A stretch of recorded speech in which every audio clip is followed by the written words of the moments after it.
یہ انتقام یہ لوگ یورپ سے اور امریکہ سے عیسائیوں سے بھرپور طریقے پر لے چکے ہیں. شرم اور حیا نام کی کوئی شے نہیں ہے. اس میں تو عفت کا کوئی حساب نہیں, کوئی ذکر ہی نہیں. اور گواہیاں کیا ہے؟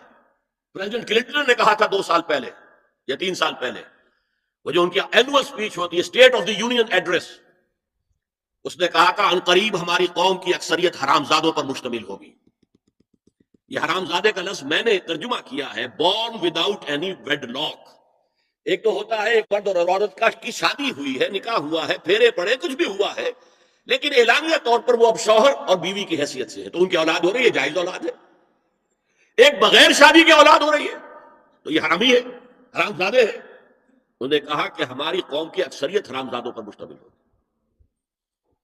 ہومو سیکسولیٹی, لیسبینز, گیز, اور بالکل ڈکلیئر کرتے ہیں. پادری ڈکلیئر کرتا میں گے ہوں, سینیٹر ڈکلیئر کرتا میں گے ہوں, انہیں کوئی شرم ہی نہیں, اس کے اندر کوئی حجاب نہیں, اعتراف کرنے کے اندر کہیں بھی کسی طرح کی رکاوٹ نہیں, ہچکچاہٹ نہیں.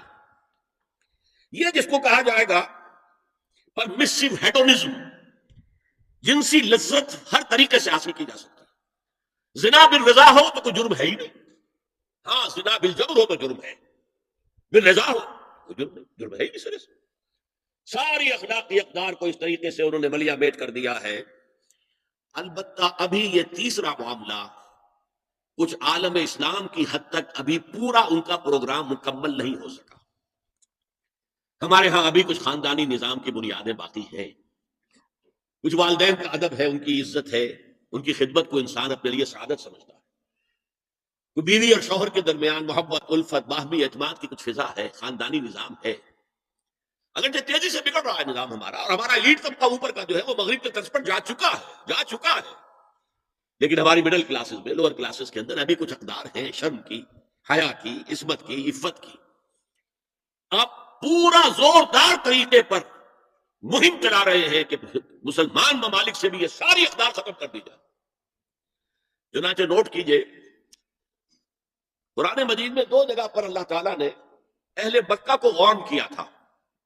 اولم یروا انا ناتی الارض ننقصها من اطرافها, کیا یہ قریش دیکھ نہیں رہے کہ ہم رفتہ رفتہ ان کی طرف بڑھ رہے ہیں, چاروں طرف سے ان کے گرد ہمارا گھیرا تنگ ہوتا جا رہا ہے, ان کے گرد جو قبائل آباد ہیں وہ ہمارے حلیف بنتے جا رہے ہیں. یہ سورہ رات کی آیت ہے, اور اسی طرح سورہ انبیاء میں ہے افلا یرون انا ناتی الارض ننقصها من اطرافها. تو اسلام گھیرا تنگ کر رہا تھا رفتہ رفتہ کفار مکہ کے گرد. آج یہ برعکس ہے کہ یہ مغرب یہودیوں کی سازش کے تحت اور امریکہ کی عظیم قوت کو استعمال کرتے ہوئے, سول سپریم پاور آن ارتھ, آج یہ ہمارے گرد گھیرا تنگ کرتے چلے آ رہے ہیں کہ ہمارا معاشرتی نظام بھی تلپٹ ہو جائے, درہم برہم ہو جائے, ہماری اقدار بھی ختم ہو جائے, ہمارے ہاں بھی عورت اور مرد بالکل برابر ہونے کے مدعی ہو کر میدان میں آ جائے, عورت مرد بن جائے, مرد عورت بن جائے, مردوں کی شادیاں ہو جائیں کہ ایک مرد شوہر اور ایک مرد بیوی, اور رجسٹر ہو جائے شادی.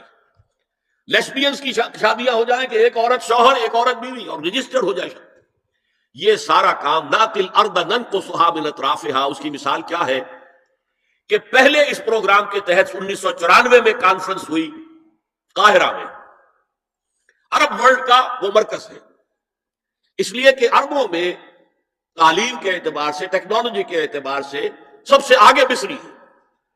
تو یہ چونکہ ان کا ثقافتی اعتبار سے امام ہے, وہاں جا کر انہوں نے ڈیرا لگایا اور ان افکار کی اور ان نظریات کا پرچار کا معاملہ کیا. دوسری 1 سال کے بعد کانفرنس کر دی بیجنگ میں, تاکہ ادھر سے اور ایک اور طرف سے گھیرا ڈالا جائے اور عالم اسلام کا جو یہ حصہ ہے ایشیا کا, اس کے اوپر اثر انداز ہوا جائے. اور اس کے بعد بیجنگ +5 کانفرنس ہوئی ہے, اور یہ ہوئی ہے united nation assembly, united nation organization کی جنرل اسمبلی کے تحت, اور یہ ہوئی ہے جون سن 2000 میں. اب اس میں جو بھی ایک پرچہ تیار کیا گیا تھا ایجنڈے کے طور پر, اس میں جو سفارشات تھی وہ میں آپ کو بتا رہا ہوں. امپیکٹ ایک رسالہ نکلتا ہے لندن سے, اس سے میں نے یہ چیزیں لی تھی, اور انگریزی ہی میں ہم نے ایک دفعہ بڑی تعداد میں اس کو شائع کر کے تقسیم بھی کیا تھا.